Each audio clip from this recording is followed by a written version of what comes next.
Hello good morning team, let's start today session. आज जो है हमारा D12 है, ठीक है, जिसमें हम स्कैनफ के बारे में जानेंगे। प्रीवियस सेशन में हमने क्या पढ़ा था? प्रिंटफ, ठीक है। प्रीवियस सेशन में हमने प्रिंटफ को समझा था। आज हम प्रिंटफ का यूज करेंगे दोबारा से, ठीक है। और हम आज क्या जानेंगे? स्कैनफ, स्कैनफ, ठीक है। टीम, जब भी हम क्या करते हैं, कोई एप्लीकेशन बनाते हैं, तो एप्लीकेशन का पर्पस क्या होता है?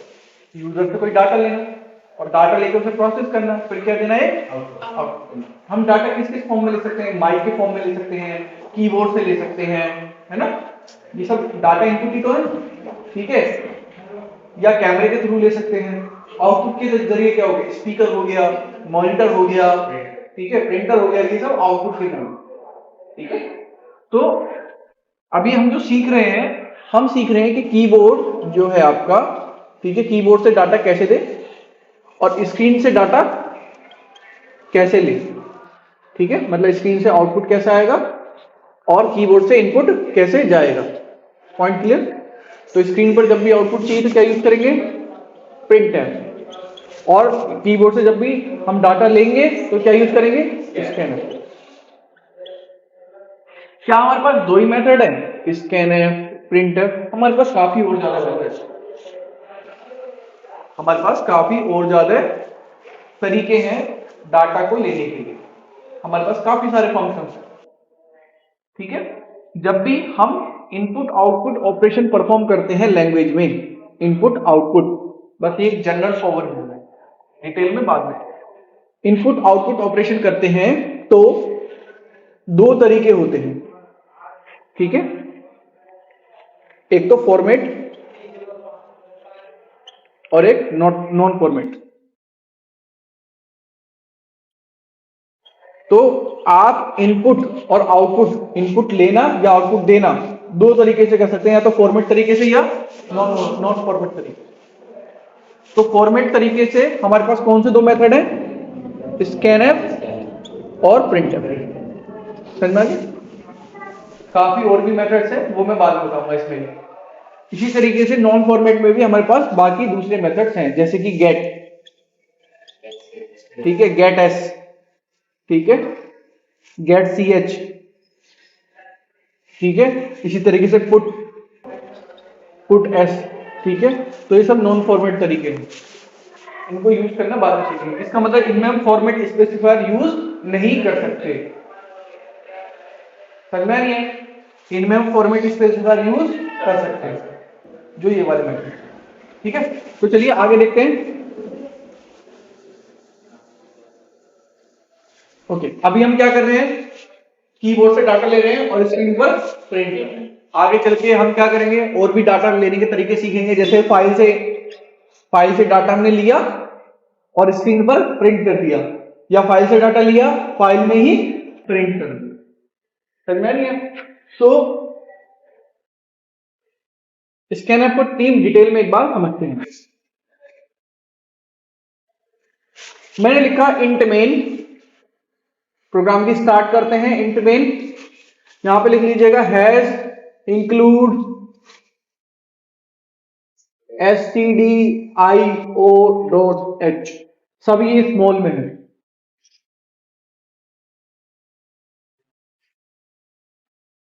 इंट मेन, यहां पे मैं लिखा इंट ए की वैल्यू मैंने डाल दी 24।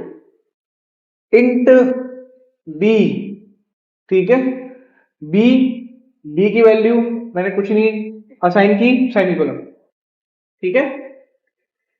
मैंने लिखा स्कैनफ, क्या लिखा? स्कैन, ठीक है। स्मॉल में है सभी चीजें, स्कैनफ लिखा। और मैंने यहां पे लिखा परसेंटाइल आई, क्या लिखा? कोमा लगा के क्या लिखा? एंड बी, ठीक है। और मैं लिखा प्रिंट एफ, क्या लिखा? यू हैव एंटर्ड,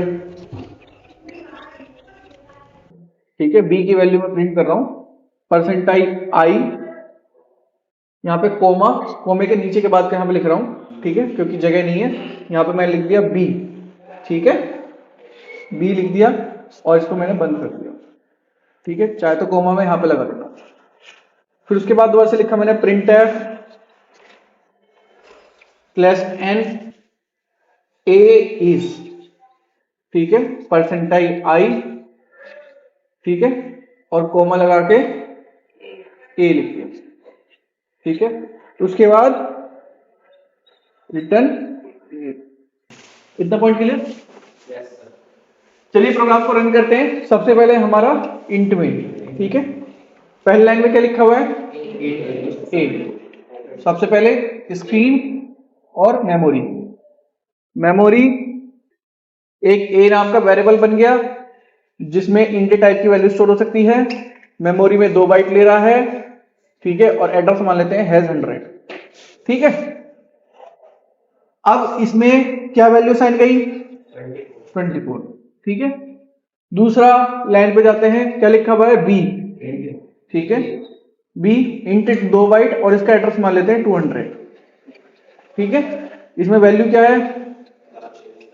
गार्बेज, ठीक है, गार्बेज वैल्यू है। अब उसके बाद आगे बढ़ते हैं, क्या लिखा हुआ है? स्कैनर। स्कैनर में मैं क्या बोल रहा हूं? मैं कीबोर्ड को एक्टिवेट कर दे रहा हूं, ठीक है। मैं बोल रहा हूं कंपाइलर से, जो प्रोग्राम रन कर रहा है हमारा, ठीक है, एग्जीक्यूटर, ठीक है, उससे मैं बोल रहा हूं कि मुझे इंटीजर वैल्यू चाहिए। कहां से? कीबोर्ड से, ठीक है। तो क्या होगा, यहां पे मैं लिख देता हूं दोबारा से डिटेल में स्कैनर कैसे काम कर रहा है। परसेंटाइल आई, कोमा लगा के percent address of B and B, ठीक है। तो कर्सर की पोजीशन कहां होती है? शुरुआत में यहां पर होती है, स्टार्टिंग पॉइंट होती है। मैंने कीबोर्ड को एक्टिवेट कर दिया। आपने कभी कोई फाइल खोली हो, नोटपैड खोला हो, तो उसमें जब आप टाइप करते हो तो जो कर्सर होता है वो ब्लिंक करता रहता है। तो इसी तरीके से ये जो कर्सर है ना यहाँ पे, ये ब्लिंक कर रहा होगा, ब्लिंक कर रहा होगा। अब ब्लिंक कर रहा होगा तो ये पूछेगा आपसे कि मतलब ये आपका वेट कर रहा है। जब तक आप कोई वैल्यू नहीं डाल देंगे तब तक ये आगे नहीं बढ़े, ठीक है। आपने वैल्यू डाली, क्या डाली? जैसे मान लेते हैं आपने वैल्यू डाली 3030, 30 डाली, कर्सर की पोजीशन आपने लिखा 3, जैसे आपने कीबोर्ड पे प्रेस किया 3 प्रेस किया, मान लेते हैं बटन है 3, एक है 0 और एक है एंटर, ठीक है। मैं 3 बटन लिख देता हूं, ठीक है। आपने 3 लिखा, 3 लिखने के बाद कर्सर की पोजीशन, फिर आपने क्या लिखा? 0, कर्सर की पोजीशन। अभी तक पता नहीं चला उसे कि वैल्यू एंटर हुई भी नहीं हुई। कैसे बताते हैं वैल्यू एंटर हो गई? एंटर दबाया, है ना। तो जैसे ही मैं एंटर प्रेस करूंगा, एंटर जब नोट्स पैड में एंटर मारते हैं क्या होता है? कर्सर कहां जाता है? नीचे आ जाता है, नहीं आ जाता? ये आपने देखा होगा। तो इसी तरीके से कर्सर कहां पे आ जाएगा? जैसे ही कर्सर नीचे आया एंटर मारते के साथ ही, ठीक है। मेन पर्पस एंटर का नहीं है, जैसे उसे पता चला एंटर के थ्रू कि आपने एंटर प्रेस कर दिया तो मतलब वैल्यू आ गई। वैल्यू में क्या डाला आपने? 30। तो इसका मतलब यहां पे क्या लिखा हुआ है? 30। और 30 कहां पे जा रहा है? एड्रेस ऑफ बी में। एड्रेस ऑफ बी क्या है? 200, ये तो है 200। बी का एड्रेस देखो, मैं इसको थोड़ा सा सही से बना देता हूं। बी नाम का वेरिएबल है, इंटीजर टाइप की वैल्यू है और ये 2 बाइट लेता है। इसका एड्रेस है 200, है ना। तो मैंने बी लिख रखा है, बी के आगे एंड लगा रखा है, तो यहाँ पे क्या लिखा हुआ है कायदे में? एड्रेस ही तो लिखा हुआ है 200। तो मैं बोल रहा हूं कि ये जो चिट्ठी है 30 वाली, इसे इस पते पे पहुंचा दो, यही तो बोल रहा हूं स्कैनएफ से। तो स्कैनएफ ने परसेंटाइल आई की मदद से मैंने बताया कि किस तरह की वैल्यू आपको लेनी है। तो उसने 30 वैल्यू को लिया, इंटीजर लेने के बाद किस पे भेज दिया? इस पते पे भेज दिया, एंड बी पे, है ना। एंड बी तो लिखा हुआ है, इस पते पे भेजा। इस पते पे क्या है? ये गार्बेज वैल्यू अभी से पहले से। अब वैल्यू क्या चली गई? 30 चली गई। पॉइंट क्लियर है? ठीक है। सो आगे बढ़ते हैं, इसमें समझते हैं चीजों को। स्कैनर का काम कंप्लीट, ठीक है। उसके बाद क्या लिखा हुआ है? Printer. You have entered, cursor की पोजीशन कहां पर है अभी? 0 के नीचे, मतलब नेक्स्ट लाइन में है। तो यहां पे क्या आएगा? You have entered, E small है, एंटर्ड कोलन, ठीक है। ये स्ट्रिंग का पार्ट है कोलन, ठीक है। फिर उसके बाद क्या लिखा हुआ है, परसेंटाइल आई। आई की वैल्यू कहां से आ रही है, बी से। बी की वैल्यू क्या है, 30। समझ में? कर्सर की पोजीशन 0 के आगे। इस लाइन का काम कंप्लीट। क्या लिखा हुआ है, प्रिंटर। कर्सर की पोजीशन स्लैश एन, कर्सर की पोजीशन नीचे आ जाएगी। स्लैश एन लिखा हुआ है ना। A is percentile I, A is percentile I. Percentile की आएगी, वैल्यू आएगी कहां से आ रही है, ए में वैल्यू क्या है, तो यहां पे क्या लिखा हुआ है आपका, कर्सर की पोजीशन। ठीक है, इस लाइन का काम कंप्लीट। फिर उसके बाद क्या लिखा हुआ है, रिटर्न 0।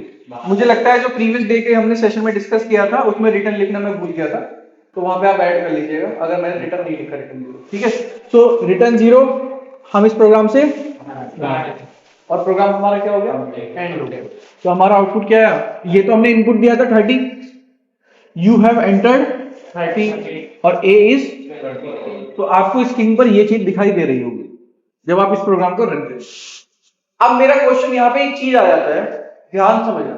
आप कोई गेम खेल रहे हैं, आप कोई सॉफ्टवेयर चला रहे हैं, और आपके सामने जब आप कोई गेम खेल रहे हैं, आप कोई सॉफ्टवेयर चला रहे हैं, मान लेते हैं ये आपका मोबाइल है।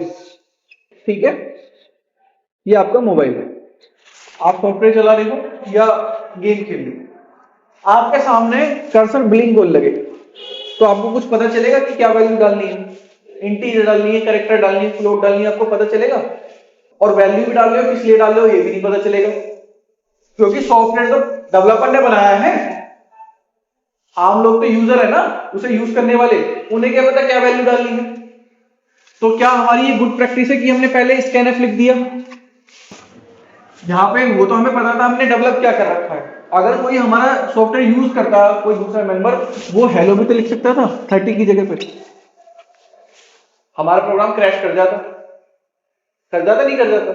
तो हम क्या चाहते हैं, जो वैल्यू डाले वो क्या डाले, नंबर ही वैल्यू डाले। तो उसके लिए हमें बताना पड़ेगा, वैल्यू लेने से पहले क्या करना पड़ेगा, बताना पड़ेगा। आप कोई गेम खेलते हैं तो उसमें पहले आपको गाइड दिखाता है ना कि यहाँ पे क्लिक करने से क्या होगा। ठीक है, तो इसी तरीके से बेस्ट प्रैक्टिस क्या है कि आपको बताना होगा। बताएंगे कैसे, ले कहां पे रही वैल्यू, यहां पर, इस पॉइंट पर। तो क्यों ना बताने के लिए क्या हम करेंगे, स्क्रीन पे कुछ भी प्रिंट करना हो क्या करेंगे, प्रिंटअप। तो क्यों ना यहां पर एक प्रिंटअप लगा दी जाए। ठीक है, जैसे मैंने लिख दिया प्रिंट ऐप। ठीक है, कुछ भी जो मैसेज आपको सही लगे, एंटर इंटीजर में लिख दिया, इंटीजर वैल्यू 4। ठीक है, 4 क्या कहते हैं, बी मैंने लिख दिया, और यहां पे मैंने स्पेस देके कोलन लिख दिया, फिर एक स्पेस दे दिया, और यहां पे मैंने इसे बंद कर दिया। यहां पे एक स्पेस है, याद रखना, और यहां पे भी एक क्या है, स्पेस, सेमीकोलन से बंद कर दिया। तो जब हमारा प्रोग्राम चलेगा, ये इस लाइन के बाद इस पे जब पहुंचेगा, तो यहां पे क्या लिखा आएगा, एंटर इंटीजर वैल्यू, ठीक है, 4 बी स्पेस कोलन स्पेस। अब कर्सर की पोजीशन कहां पर होगी, इस लाइन का काम कंप्लीट। अब क्या लिखा हुआ है, स्कैनफ लिखा हुआ है, तो कर्सर यहां पर ब्लिंक करने लगेगा। आपने वैल्यू यहां पे एंटर करी 40 मान लेते हैं, एंटर जैसे प्रेस किया कर्सर की पोजीशन, तो you have entered point clarity. तो बेस्ट प्रैक्टिस क्या है, जब भी आप स्कैनफ का यूज कर रहे हैं उससे पहले प्रिंटफ का यूज करें, ताकि जो आपका एप्लीकेशन यूज कर रहा है उसको पता चले कि हमें किस चीज की वैल्यू डालनी है। समझ में नहीं है, पर ये मैंडेटरी नहीं है कि प्रिंटफ को यूज ही करना है। बहुत से आपसे मेंबर क्या सोचते हैं, जो बच्चे पढ़ते हैं वो शुरुआत से ही प्रिंटफ लिखते हैं फिर स्कैनफ लिखते हैं कॉलेजेस में, तो वो सोचते हैं कि प्रिंटफ ने लिखा तो क्या आ जाएगा, एरर आ जाएगा। एरर तब आता है जब आपका कोड गलत होता है। ये आपका कोड गलत नहीं है, कोड तो सही है, बट मेन चीज होता है आप उसे प्रेजेंट कैसे करते हो। आपने कोई डिश प्रिपेयर की, ठीक है, आप उसे मेनली हो सकता है नॉर्मल तरीके से दे दो, या आप उसे प्रेजेंटेशन से करो, तो प्रेजेंटेशन में चीजें देखने में अच्छी लगेगी। फिर मैं ये, तो ये हम प्रिंटफ क्यों लगा रहे हैं, ताकि हमारे स्क्रीन पर प्रेजेंटेशन अच्छी है, ये हमारा मेन पर्पस है। ठीक है, सेशन एंड करने से पहले टीम एक छोटी सी चीज और बताता हूं, ठीक है, फिर आज का सेशन हम यहीं पर एंड कर देंगे। बाकी हम कल नेक्स्ट सेशन पर फोकस करेंगे, जिसमें मैं आपको कुछ क्वेश्चंस दूंगा, आप इस सेशन को रिवाइज कीजिएगा, ठीक है। इसमें मैं आपको एक तो बताऊंगा ऑनलाइन प्रोग्राम कैसे, मतलब सॉरी, मैं आपको बताऊंगा कि कंपाइलर का सेटअप कैसे करें, कंपाइलर में प्रोग्राम कैसे रन करते हैं आईडी में, मतलब, ठीक है। और कल एक छोटा सा टेस्ट होगा, ठीक है। तो चलिए स्कैनएफ मैंने यहां पे लिखा परसेंटाइल आई लिखा, ठीक है। फिर स्पेस मैंने यहां पे लिखा परसेंटाइल आई, फिर स्पेस परसेंटाइल सी। आप एक साथ भी लिख सकते हो, कोई दिक्कत नहीं है, ठीक है। कितने फॉर्मेट स्पेस वाइज लिख रखे हैं? 3। तो यहाँ पे एड्रेस भी कितने देने पड़ेंगे? 3। एंड ए, ठीक है, एंड एक्स, एंड डब्ल्यू। मैंने ये वेरिएबल बना रखे हैं, ठीक है। इससे पहले मैंने वेरिएबल बना रखे हैं, एक तो ए नाम का वेरिएबल है, ठीक है, जिसका एड्रेस क्या है 100 है। एक बी नाम का वेरिएबल है जिसका नाम एक एक्स नाम का वेरिएबल है जिसका एड्रेस 200 है, ठीक है। एक डब्ल्यू नाम का वेरिएबल है जिसका एड्रेस जो है मान लेते हैं 800 है, कुछ भी मान लेते हैं। मैं इसको चेंज करने के लिए, एड्रेस को अलग तरीके से प्रेजेंट करने के लिए हैश लिख देता हूं, ठीक है। तो मैं स्कैनर से बोल रहा हूं, कर्सर की पोजीशन यहां पे ब्लिंक हो रही है, ब्लिंक ब्लिंक ब्लिंक ब्लिंक। तो मैं इससे बोल रहा हूं कि मुझे इंटीजर वैल्यू चाहिए। आपने वैल्यू डाली 24, कर्सर की पोजीशन, जैसे आपने एंटर प्रेस किया, कर्सर की पोजीशन नीचे, तो इट मींस पहली वैल्यू क्या चाहिए हमारे पास, ओके। देन उसके बाद यहां पर परसेंटाइल आई, ठीक है, परसेंटाइल आई आपने डाली 30, ठीक है। फिर उसके बाद कर्सर की पोजीशन, यहां पे आपने एंटर प्रेस किया, कर्सर की पोजीशन नीचे, क्या आ गई 30। उसके बाद क्या लिखा हुआ है, परसेंटाइल सी, कैरेक्टर रीड करना है। तो जैसे आपने लिखा यहाँ पे ए लिखा, या मान लेते हैं आपने यहाँ पे लिखा जेड लिखा, क्या लिखा जेड, कर्सर की पोजीशन आगे, आपने जैसे एंटर मारा कर्सर की पोजीशन नीचे, तो यहां पर क्या आ गया जेड आ गया, जेड आ गया। भाई जो इनपुट देगा वो डबल कोट्स सिंगल कोट्स में लिख देगा, ये तो प्रोग्रामिंग में लिखने का तरीका है सिंगल कोट्स में कैरेक्टर को। तो जब वैल्यू यहां से वहां पे आई तो सिंगल कोट्स में तो आएगी बंदों के। तो 24 किस में चला गया, ए में, 30 किस में चला गया, और जेड किस में चला गया, पॉइंट क्लेटिंग। ऐसे आपका स्कैनर काम करता है, ठीक है। तो टीम आज के लिए इतना रहने देते हैं। अभी हमने इस पॉइंट तक क्या समझ लिया है, प्रिंटफ समझ लिया है और स्कैनफ समझ लिया है, ठीक है। नेक्स्ट सेशन में मैं आपको बताऊंगा कि प्रोग्राम कैसे रन करते हैं कंपाइलर पे, ठीक है, आईडी सेटअप कैसे करते हैं, और एक आपका सैंपल टेस्ट होगा, ठीक है। So that's all for today, thank you team, have a great day.